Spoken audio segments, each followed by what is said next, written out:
The bravest warriors aren't always the ones who fight. Tribune Jalian Marlaxia's voice cut through the evening chatter of the officers' lounge, silencing conversations mid-sentence. The massive Draconid warrior, whose battle stories usually filled the room with excitement and laughter, spoke these words with such raw emotion that even the most hardened veterans felt their spines tingle. His scarred hand trembled slightly as he held up a small hollow medallion, its surface catching the ambient light of the station. "Sometimes," he continued, his voice dropping to a rumble that seemed to resonate with the station's distant power core, "the greatest courage is found in those who fly into hell, knowing they'll never return, just so others might live." The usual evening bustle of Outpost Station 7's most popular gathering spot had frozen in time. Cadets abandoned their tactical discussions, officers stopped mid-drink, even old Zexley, the four-aimed bartender who had served drinks through 3 wars, stood motionless, sensing the weight of what was about to unfold. No one had ever seen the Tribune like this, the warrior who had led charges against impossible odds, who had survived the bloodiest campaigns in coalition history, whose booming laughter and dad jokes were legendary throughout the academy, now sat with an untouched drink before him, looking as if he carried the weight of entire worlds on his shoulders. And in a way he did. The medallion hummed to life in his palm, projecting a hologram that cast its ethereal blue glow across the now silent lounge. 2 humans stood beside Jalian's towering frame, their smiles frozen in time, their uniforms bearing the distinctive patches of Terran search and rescue. Flight Lieutenant Marcus Corvine and Flying Officer Desta Trip Dowett. Jalian spoke their names with a reverence usually reserved for ancient warrior kings. "They saved my life on Raza VI, but that's not the story I need to tell tonight." The image shifted, showing the same trio laughing, the humans comically perched on boxes to match Jalian's height. The Tribune's expression softened at the memory, a stark contrast to his usual battlefield demeanor. Kirill and Tequin, fellow instructors who had fought alongside Julian in countless battles, approached, with the cautious respect of warriors who recognized when a brother in arms was fighting internal demons. They settled on either side of him, their presence a silent support that spoke of years of shared combat experience. "What happened to them, Jal?" Kirill's question barely rose above a whisper, but in the hushed lounge it carried to every corner. Julian's massive fingers traced the edge of his untouched drink. "They died as they lived, saving others," his voice caught slightly. "But it's how they died that everyone here needs to understand." The hologram shifted again, showing a drop shuttle against the backdrop of a burning sky. The 2 humans stood in their flight suits, their expressions serious but determined. In the background, desperate colonists rushed toward the shuttle's open bay. 12 cycles ago, a small mining colony in the Patoris sector faced extinction. Their local star had become unstable, flooding the planet with lethal radiation. Jalian's eyes swept across the room, meeting the gaze of each listener. What happened next would redefine everything I thought I knew about courage. Young cadets leaned forward in their seats, tactical discussions forgotten. Veteran officers set down their drinks, recognizing the gravity in their instructor's tone. Even the station's ambient hum seemed to fade, as if the very machinery wanted to hear what came next. "This isn't a story about combat," Jalian continued, his massive frame straightening as if preparing to deliver a battle briefing. "This is about 40 pilots who volunteered for what they knew was a death sentence. About 2 friends who taught me that the greatest warriors aren't those who take lives." He paused, his gaze fixed on the holographic faces of his smiling friends. "But those who give their own so that others may live." The lounge fell into an even deeper silence, the kind that falls when listeners realize they are about to hear something that will change them forever. Jalian took a deep breath and began to tell the tale of the Faranth II evacuation. A story of sacrifice that would haunt the dreams of everyone present for years to come. "The Terran long-range explorer ship arrived first," Jalian continued, his voice taking on the measured tone of a tactical briefing. "A massive vessel, built to withstand the harshest conditions space could throw at it. But even its advanced shielding couldn't fully protect against what was coming." The hologram shifted, displaying a massive starship against the backdrop of a dying star. Radiation storms lashed across its hull like angry serpents of light, while the planet below glowed an ominous red. 50,000 colonists. Jalian's words hung heavy in the air. 50,000 souls trapped on a planet that was about to become their tomb. The math was simple, but brutal. 20 dropships, each capable of carrying 100 colonists, 25 trips each through hell itself. He paused, taking his first sip of the drink before him. Around the room, listeners unconsciously leaned forward, caught in the gravitational pull of his narrative. Marcus and Trip volunteered immediately, no hesitation, no debate. They knew the cockpits couldn't be properly shielded. They knew what that meant. Jalian's massive hands clenched. All 40 pilots knew the radiation would kill them slowly, painfully. Not a warrior's death in battle, but a lingering fade into darkness. The image changed again, showing the dropship bay of the explorer vessel. Pilots in radiation suits moved with purpose, their faces set with determination behind their visors. I received a message from Marcus the night before the mission began. He was joking, as humans often do in the face of death. Said he always wanted a glow-in-the-dark complexion. Jalian's attempt at a smile failed. But then he got serious. Told me about the tradition of search and rescue, about their motto. I didn't understand it then. Not really. The lounge had grown so quiet that the soft hum of the station's life support systems seemed thunderous. A young cadet raised a trembling hand. "Oh, what happened during the evacuation, sir?" Jalian's eyes grew distant, as if seeing the events unfold again before him. "They called it the express elevator to hell. 25 trips through increasing radiation, each descent more dangerous than the last. The dropships would scream through the atmosphere at angles that pushed the limits of what was survivable. 1 degree off and—" He didn't need to finish the sentence. The hologram showed it all. The burning contrails of dropships pushing their limits, the desperate faces of colonists being herded aboard, the pilots growing visibly weaker with each return trip. 2 ships were lost. His voice cracked slightly. Late in the evacuation, when fatigue began to take its toll, but Marcus and Trip, they volunteered for 3 additional runs after their 25 were done, 3 more trips when the radiation levels had exceeded what their suits could handle. The image shifted to show Marcus and Trip after their final landing, being helped from their cockpit by medical staff. Their skin was already showing signs of radiation burns, but they were smiling.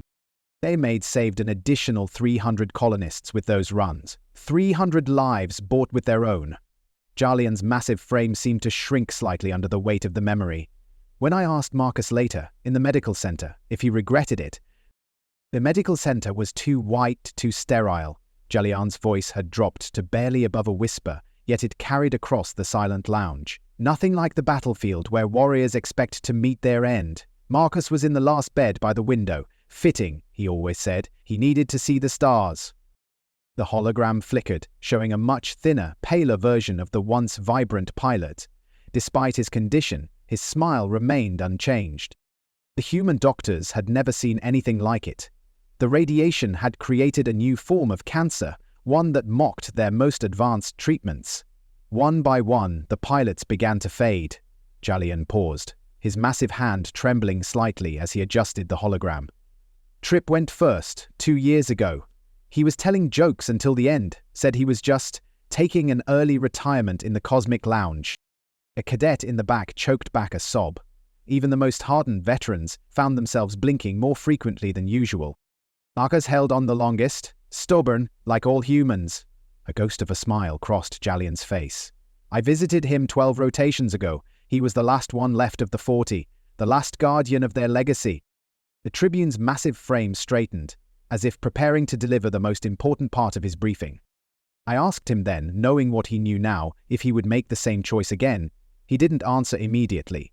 Instead, he pointed to a sign on the wall, covered in signatures from other search and rescue crews. In the center were the words that had become their epitaph. Haec facimus ut aliae viva. Jalian looked around the room, meeting each pair of eyes in turn. These things we do, that others may live. Not just words. Not just a motto. A promise, written in radiation-scarred DNA and fulfilled with the ultimate sacrifice. He activated the medallion one final time, showing the last image of Marcus and Trip in front of their dropship, proud and strong, before everything changed. Marcus died last rotation. Jalian's voice finally broke. His commanding officer contacted me this morning. There's to be a memorial service. For all of them. The last of the Faranth II volunteers. Kiral and Tekin moved simultaneously, their hands reaching for their drinks. Around the room, others followed suit, rising to their feet in silent tribute. In Marcus, Trip, and the 38 others, Jalian raised his glass, his voice regaining its strength. They taught me that true courage isn't measured in battles won or enemies defeated, but in lives saved at any cost. The lounge erupted in a unified response, glasses raised high. That others may live. As the words echoed through the station, Julian looked down at the medallion one last time. In the hologram, Marcus and Trip smiled back, forever young, forever brave, their sacrifice ensuring that somewhere 50,000 souls still drew breath among the stars. The silence that followed the toast hung heavy in the air, broken only by the soft hum of the station's systems. Jalian's massive fingers traced the edge of the now empty glass, his eyes still fixed on the frozen hologram of his friends. "The memorial service is in 3 days," he said, his voice carrying the weight of command once more. "On Earth, at their primary search and rescue training facility, they're burying Marcus alongside Trip and the others." Kiral shifted in her seat, her scaled skin catching the ambient light. "You'll attend, of course." It wasn't a question. "The cadets' tactical training," Jalian began, but Tequin cut him off with a gesture. "They'll be covered." Tequin's 4 eyes blinked in sequence, a sign of deep emotion in his species. "Some lessons are more important than combat drills." The hologram flickered again, cycling through the images one last time. Marcus and Trip, their faces forever young, forever caught in that moment before their final mission. The dropship, its hull gleaming despite the ominous red sky behind it.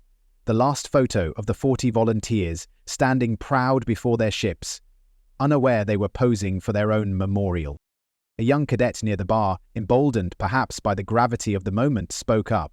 "Tribune, sir, why did they do it? They weren't warriors, they could have refused." Jalian's expression softened, remembering a similar question he'd once asked Marcus. "They did it precisely because they weren't warriors, cadet. Warriors are trained to take lives when necessary.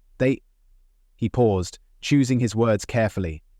"They were trained to save them at any cost." The Tribune stood, his massive frame casting long shadows in the lounge's dim light.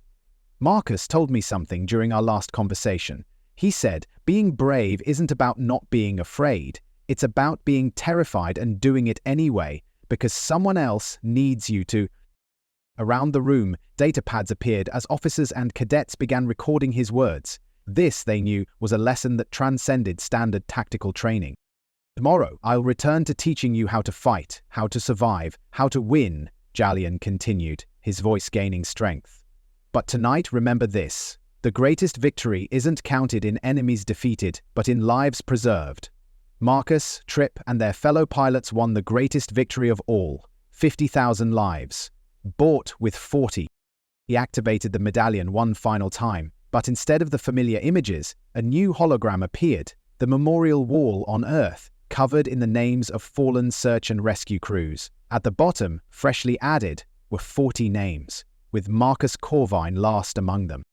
Their motto, "These things we do, that others may live," isn't just about sacrifice, Jalian said, his voice filling every corner of the now sealant lounge. It's about choice. The choice to step forward when others step back. The choice to fly into hell itself knowing you won't return because someone needs you to. He looked around the room one last time, meeting the eyes of each person present. "Remember them. Not as casualties, not as statistics, but as the finest example of what any species can aspire to be. They died as they lived, saving others." The Tribune gathered his massive frame to its full height, snapped to attention, and rendered a perfect military salute to the hologram of his fallen friends.